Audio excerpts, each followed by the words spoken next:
つが出るんですね。こ違うね。あれここ出口って言ってる。あ、じゃあ出口だ。今出口って言ったよね。あ、俺なんかあっちのボタン押しちゃったかな。7分押せば押しちゃったかな。あれ、いや、ポイントチェンジ出口って書いてるけどな。おかしいな。でもあ、違うわ。600メートル先 U ターンです。 U ターンって言ってるよ。意味を。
行こっか、まゆ。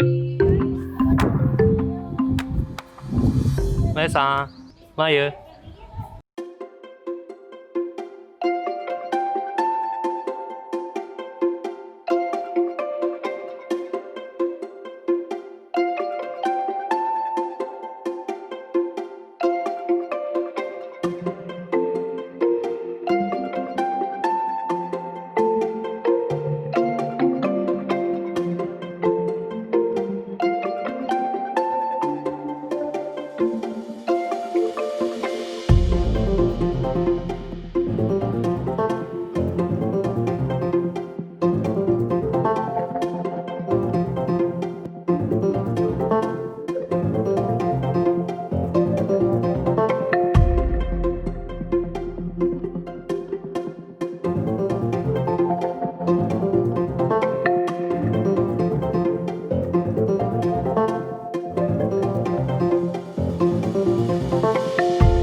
まゆ、何食べるんだった？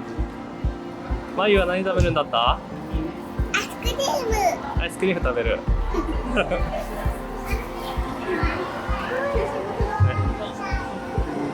こっちは何食べるんだった？かき氷。